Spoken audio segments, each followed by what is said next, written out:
Hopes हो कि आपको मास वॉल्यूम रिलेशनशिप का न्यूमेरिकल भी समझ में आया होगा। अब नीचे हमारे पास क्या है, देखिए हमारी बुक में सेल्फ असिस्टमेंट में भी एक क्वेश्चन गिवन है। सेल्फ असिस्टमेंट का बेसिकली मतलब होता है कि ये चीज़ आपको खुद करनी है, ठीक है। करनी तो वैसे आपको खुद ही थी, लेकिन फिर भी मैं आपको बता देती हूँ। सेल्फ असिस्टमेंट का मतलब होता है कि आपने ये चीज़ खुद करनी है, तो यानी आपको एक न्यूमेरिकल गिवन है जो आपको खुद सॉल्व करना है। वो न्यूमेरिकल क्या है, on heating solid NH4NO3 ammonium nitrate कहते हैं इसको, ठीक है। कह रहे हैं जब हम इस सॉलिड को हीट कर रहे हैं तो ये डिकम्पोज हो रहा है, किस में डिकम्पोज हो रहा है, N2O नाइट्रस ऑक्साइड में और वाटर में, ठीक है। N2O नाइट्रस ऑक्साइड कहलाती है। देखिए भाई इक्वेशन हमें गिवन है, NH4NO3 क्या बना रही है, ऑन हीटिंग N2O और वाटर मॉलिक्यूल, ठीक है जनाब। अब मालूम क्या करना है, if 200 gram of ammonium nitrate is completely consumed in reaction के, अगर 200 ग्राम अमोनियम नाइट्रेट रिएक्शन में मुकम्मल तौर पे यूज़ हो रही है, तो इसमें क्या क्या कैलकुलेट करना है आपने। पहली बात मास मालूम करना है, किसका निकालना है, वाटर का। दूसरी चीज़ क्या निकालनी है, वॉल्यूम निकालना है, किसका, N2 गैस का निकालना है, ठीक है। अब अगर देखा जाए तो इस सेल्फ असेसमेंट वाले क्वेश्चन में आपको दोनों रिलेशनशिप्स बताए गए, मास का भी और मास वॉल्यूम का भी, यानी दोनों रिलेशनशिप्स को यूज़ करते हुए आपने दोनों चीज़ें फाइंड आउट करनी है, मास भी फाइंड आउट करना है और वॉल्यूम भी फाइंड आउट करना है, ठीक है। तो अगेन वही चीज़, सबसे पहले हम इक्वेशन को देखते हैं कि इक्वेशन हमारी बैलेंस्ड है या नहीं है। NH4NO3 1 मोल है, 1 मोल ये प्रोड्यूस कर रहा है और ये 2 मोल वाटर प्रोड्यूस कर रहा है, ठीक है। अब नाइट्रोजन यहाँ 1 है, यहाँ 2 है, एक नाइट्रोजन ये रहा, एक नाइट्रोजन ये रहा, 2 हो गए, तो इधर भी 2। अब देखो अगर देखा जाए तो नाइट्रोजन यहाँ भी कितने हैं, एक ये रहा, एक ये रहा, 2 हो गए, यहाँ भी 2 है। अमूल हाइड्रोजन यहाँ पे कितने हैं, 4, यहाँ पे कितने हैं, 2 2 4 बराबर है। ऑक्सीजन कितने हैं, 3, यहाँ कितने हैं, 2 यहाँ पर हैं और एक यहाँ पर है, 3, यानी इक्वेशन हमारी बैलेंस्ड है, ठीक है। अब बनाते हैं अपना डेटा। तो देखिए मास ऑफ अमोनियम नाइट्रेट कितना गिवन है, 200 ग्राम। अब हमें, क्योंकि हमें ये बात पता है कि हमें हर न्यूमेरिकल में मोलर वॉल्यूम तो या मोलर मास तो चाहिए होता है, ठीक है, तो हमने मोलर मास कैलकुलेट करना है अमोनियम नाइट्रेट का। तो देखिए नाइट्रोजन का मास होता है 14, हाइड्रोजन एक का होता है 1, लेकिन यहाँ कितने गिवन है 4, तो 1 मल्टीप्लाई में 4, नाइट्रोजन अगेन 14, ऑक्सीजन 16 मल्टीप्लाई में 3, तो 48 आ गया डायरेक्ट, ठीक है। तीनों को हम प्लस कर देंगे तो फाइनल आंसर क्या आ जाएगा, 80 यानी 80। तो मोलर मास क्या आ गया अमोनियम नाइट्रेट का, 80 ग्राम। अब हमें फाइंड क्या करना है, मास ऑफ H2O और दूसरा volume of N2 gas liberated at STP पे N2 गैस कितनी रिलीज हुई है, इसको भी फाइंड आउट करना है, ठीक है।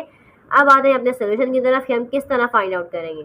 देखिए सबसे पहले वही चीज़ जैसे मैंने आपको बताया था कि मास गिवन होगा तो हमें मोल लाजमी फाइंड आउट करने हैं, मोल्स गिवन है तो मास लाजमी फाइंड आउट करने हैं, और उसके बाद जो हमें मालूम करना होगा उसके लिए हम फिर आगे प्रोसीजर करेंगे, ठीक है। अब देखिए फर्स्ट स्टेप में क्या करना है, number of moles find out करने हैं, किसके फाइंड आउट करने हैं, अमोनियम नाइट्रेट के। Number of moles of ammonium nitrate, moles का फार्मूला क्या होता है, मास अपॉन मोलर मास। मास क्या है 200, मोलर मास क्या है 80, दोनों को डिवाइड करेंगे तो आंसर क्या आ गया 2.5 मोल्स, किसके आ गए, अमोनियम नाइट्रेट। अब अगेन वही करेंगे, यूनिटरी मेथड अप्लाई करेंगे, क्या करने के लिए, कंपैरिजन करने के लिए, क्योंकि हमें H2O का मास मालूम करना है तो पहले हम इसको सॉल्व कर दें, ठीक है। तो देखिए हमने क्या लिखा, 1 mole of ammonium nitrate produce. अब 1 मोल ऑफ अमोनियम नाइट्रेट है, कितने मोल H2O प्रोड्यूस कर रहा है, 2 मोल्स H2O प्रोड्यूस कर रहा है, ठीक है। तो देखिए हमने वही चीज़ लिखी, 1 mole of ammonium nitrate produce 2 moles of water. अब हमें कितने के लिए मालूम करना है, 2.5 मोल्स के लिए। तो देखिए 2.5 मोल्स ऑफ अमोनियम नाइट्रेट कितने प्रोड्यूस करेगा, ठीक है, कि 1 मोल 2 मोल H2O प्रोड्यूस कर रहा है, तो 2.5 मोल्स कितने प्रोड्यूस करेगा।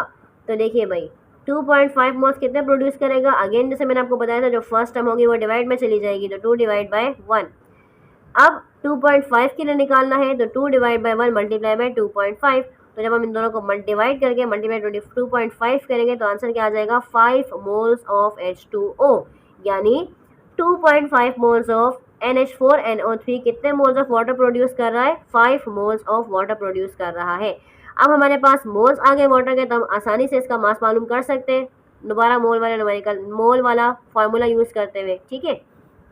तीसरा स्टेप क्या है, फार्मूला लगाओ, मोल्स पता चल गए, अब मास मालूम करो, ठीक है। तो देखिए number of moles equals to mass upon molar mass, तो हमें क्या निकालना है, मास। अगेन आप रीअरेंज करो फार्मूले को तो मास बाहर आ जाएगा और मोल्स और मोलर मास मल्टीप्लाई हो जाएंगे। तो देखिए जनाब मोल्स कितने हैं हमारे पास 5, मोलर मास क्या है वाटर का कैलकुलेट कर लेंगे हम, ठीक है।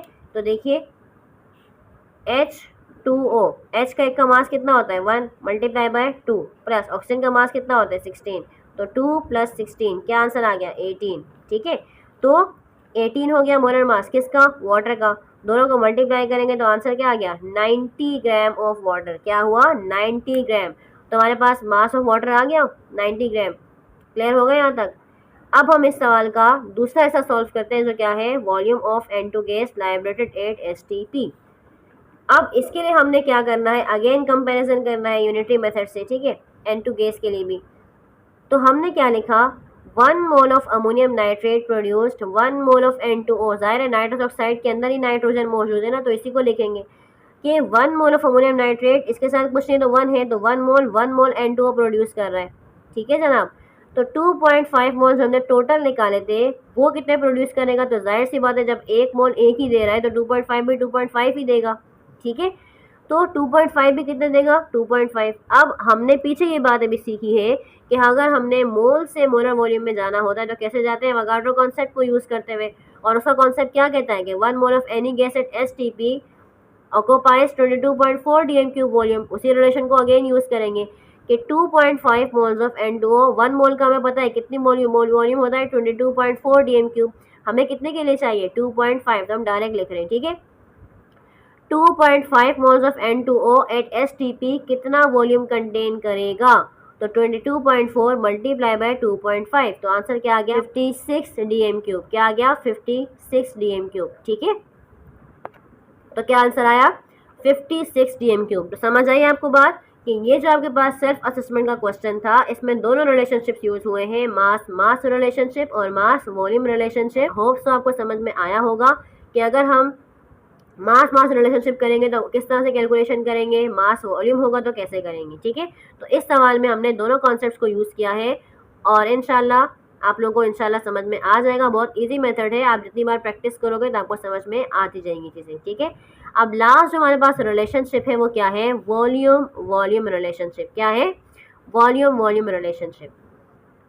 अब जैसे हमने पीछे पढ़ा था मास तो उसका क्या मतलब था, मास ही गिवन था और मास ही फाइंड आउट करना था, तो इसी तरह से यहाँ पर भी वही चीज़ है, वॉल्यूम ही गिवन होगा, वॉल्यूम ही मालूम करेंगे, ठीक है। देखिए determine the volume of reactant और product by given volume of substance. जो भी वॉल्यूम हमें गिवन होगा उससे हम किसी भी कभी वॉल्यूम मालूम करेंगे, चाहे वो रिएक्टेंट है चाहे वो प्रोडक्ट है। अब इसकी आपके पास जो बुक में एग्जाम्पल है वो 1.9 है। सवाल देख लेते हैं इसका। Calculate the volume of CO2, हमें CO2 का वॉल्यूम मालूम करना है eight STP that can be produced by the complete burning of 50 dm³ of butane। कह रहे हैं CO2 गैस का वॉल्यूम मालूम करें जो कैसे प्रोड्यूस हो रही है एट STP। हम कंप्लीट बर्निंग कर रहे हैं, किसकी कर रहे हैं ब्यूटेन गैस की कर रहे हैं, ठीक है। कितनी ब्यूटेन गैस की कर रहे हैं 50 dm³, यानी 50 dm³ ब्यूटेन गैस है, उसको हम कंप्लीट बर्न कर रहे हैं। तो बताएं कितना वॉल्यूम CO2 गैस का रिलीज होगा एट STP, ये बताइए।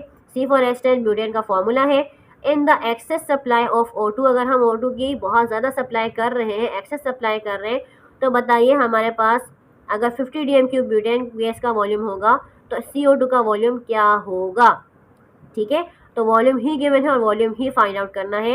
इक्वेशन गिवन है हमारे पास, क्या इक्वेशन है 2 मोल्स ब्यूटेन गैस के हैं और एक्सेस सप्लाई ऑफ ऑक्सीजन कर रहे हैं, यानी ऑक्सीजन बहुत ज़्यादा हम यूज़ कर रहे हैं सिलेक्शन के अंदर। तो देख लें 13 मोल्स ऑक्सीजन के हैं, हीट करने पे क्या दे रही है हमें 8 मोल्स कार्बन डाइऑक्साइड गैस की दे रही है और 10 मोल्स वाटर दे रही है, ठीक है। सबसे पहले आप देख लो इक्वेशन बैलेंस्ड है या नहीं है। कार्बन कितने हैं 4 यहाँ है 2 यहाँ, तो 4 और 2 मल्टीप्लाई हो जाएंगे 4 2 ज़ा 8, तो 8 है कार्बन, ठीक है। हाइड्रोजन देख लो 10 यहाँ पर है 2 यहाँ पर है, तो 10 2 ज़ा 20, तो यहाँ पर भी देख लो 10 2 ज़ा 20 बैलेंस्ड है। ऑक्सीजन 13 2 ज़ा क्या होता है 26, तो यहाँ पे देख लो 8 2 ज़ा 16 और यहाँ पे कितने हैं 10, हो गए 26। तो इक्वेशन हमारी बैलेंस्ड है।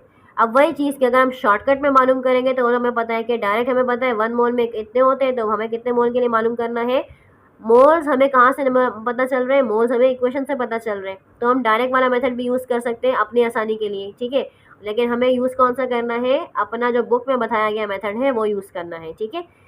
तो देखिए अगर हम डायरेक्ट करते हैं तो हमें पता है कि 1 मोल में कितना वॉल्यूम होता है 22.4 डीएम क्यूब। तो कितने मोल है ब्यूटेन के? 2 मोल्स है, तो 2 मोल्स में कितना वॉल्यूम होगा 44.8 डीएम क्यूब ब्यूटेन गैस का। ठीक है, इसी तरह से कार्बन डाइऑक्साइड गैस का देख लो, 1 मोल में 22.4 डीएम क्यूब है, यहाँ कितने हैं 8, तो 8 में कितने होंगे, दोनों को मल्टीप्लाई कर लो तो क्या हो गया 179.2 डीएम क्यूब। ये तो था शॉर्टकट मेथड। अब आते हैं हमारे बुक के मेथड में। ठीक है, तो देखिए सबसे पहले हमने क्या बनाना है, डेटा बनाना है। वॉल्यूम ऑफ ब्यूटेन, ब्यूटेन का वॉल्यूम कितना गिवन है 50 डीएम क्यूब।